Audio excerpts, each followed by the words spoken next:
వాళ్ళ ఉద్దేశం ఇంకా పూర్తిగా రావాలి బయటికి, వాళ్ళు పూర్తిగా రావాలి. ఇంకా ఇప్పుడు వాళ్ళ కాన్సెప్ట్, వాళ్ళ ఆలోచన ఇంకా రావాలి బయటికి. వాళ్ళు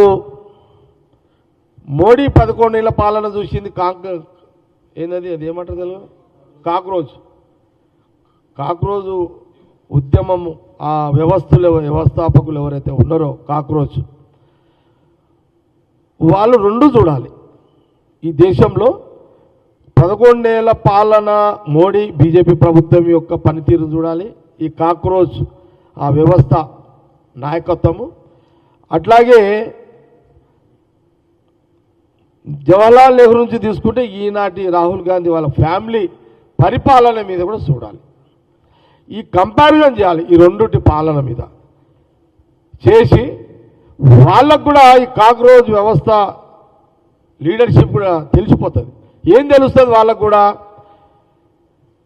ఇది ఓట్లతో రాజకీయ ఈ బీజేపీ డూప్లికేట్ అనేది వాళ్ళకి తెలిసిపోతుంది. కాంగ్రెస్ బెస్ట్ అనేది ఒక అవగాహన వస్తుంది వాళ్ళకు. కాక్రోచ్ కూడా వాళ్ళు మేలు చేయాలి దేశ ప్రజలకు అని అనుకున్నప్పుడు, మేలు చేయాలని అనుకున్నప్పుడు బీజేపీ 11 ఏళ్ళ షార్ట్ చూసింది కాబట్టి వాళ్ళని కంపేర్ చేసినప్పుడు వాళ్ళ గుణగణాలు ఏంది, వాళ్ళ రాహుల్ గాంధీ ఫ్యామిలీ యొక్క గుణగాలు ఏంది, వాళ్ళు ఎట్లా పరిపాలించారు, వాళ్ళు చేసింది ఏంది అని. ఈరోజు ఈ కాక్రోచ్ ఉద్యమము ఎక్కడి నుంచి మొదలైంది? టెక్నాలజీ నుంచే కదా,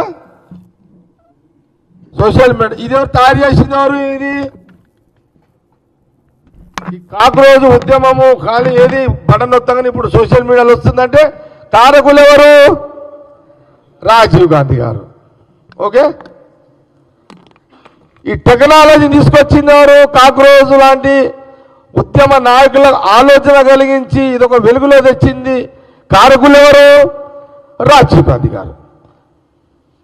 కాబట్టి కాక్రోచ్ కాన్సెప్ట్ ఇంకా చాలా బయటికి రావాలి. వచ్చిన తర్వాత దాని గురించి మనం మాట్లాడదాం. అదేమి వాళ్ళు ఒక మంచి ఉద్దేశంతో వచ్చిరని మనం అనుకుందాం. మంచి ఉద్దేశంతో వాళ్ళు వచ్చిర్రు, కానీ మంచి వాళ్ళని చూసుకోవాలనేది మనం కాక్రోచ్కి వాళ్ళకి. మరి తెలుగు వస్తుంది వాళ్ళకు? నేను తెలుగులో చెప్పినా కదా, నేను తెలుగులో చెప్పింది. మరి వాళ్ళకి ఎవరు పంపండి మరి మీరన్నా. నేనేమంటున్నా స్వామి, నేను తెలుగులో చెప్పినా కదా వాళ్ళకి అర్థం. కాక్రోచ్ వాళ్ళు ఆ టీంకి నేను చెప్పింది అర్థమైంది.